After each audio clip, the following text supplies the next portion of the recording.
blue horrors are bitter and resentful. Muttering glumly, they cast flames from their long fingertips, stomping and protesting while they do so. In this video, we're going to show how to paint one of these models. We're going to be following the contrast method and painting the model up to battle ready. Now, the first thing we'll need to do is undercoat the model. As you can see here, I've gone with grey sear, which is perfect for the colour scheme we're going to be using with the contrast paints. Now, I'm going to start with Talissar blue and we'll be painting the skin with this. So I'm just giving the pot a quick shake, pop it open, and then we're going to start applying it. Now, you can apply it straight from the pot, but I'm just going to use the palette just so I don't overload my brush. So I'll just pop a little bit on like so. I can then spin my brush around, get it to a nice point just for more accuracy. Then we can start painting it on. So I'll just start with the head and work my way down.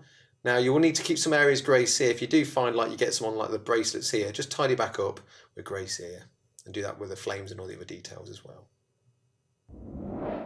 There we are with the blue skin now done. We're going to move on to painting the other contrasts. We're going to start with the yellow for the flames. For this we'll be using Iyanden yellow. We'll then move on to the gold. For this we'll use Nazdreg yellow. For the teeth and the claws we're going to be using Skeleton Horde. And finally for his tongue we'll use Magos purple. So first of all, let's start with that yellow. So I'm just going to apply a little bit to my palette as we did before, just mainly just to get a nice point to the brush, and we'll start painting those flames. So you've actually got the flames coming out of his hand, but he's also got some on the base as well. And again, if you make any mistakes, just tidy back up with grey sear.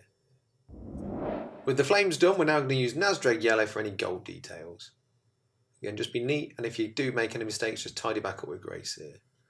With those gold areas done, we're now going to move on to the bone areas, such as the teeth and the claws.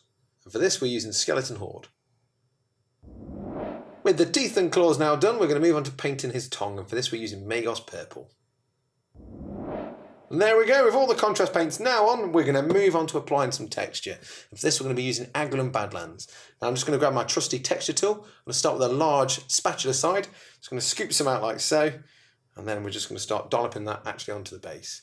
So again, just dollop a couple of areas like so, then use the small side just to get a bit more accuracy there as you get close to those flames.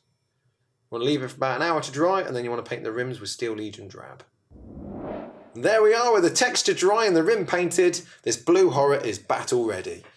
Now there are a couple of things to remember when painting this model. Firstly, when painting contrast on a blue horror, it's much better to start with the skin first, as you can always paint the other colours later on like the flames. And also when using contrast paint, try and be as neat as you can, as contrast can quickly run out of control if you're not careful. And if you do make any mistakes, just tidy back up with grey sear. Well, I hope you've enjoyed this video. Hope you enjoy painting your own battle ready blue horrors, and we'll see you again soon. Bye bye.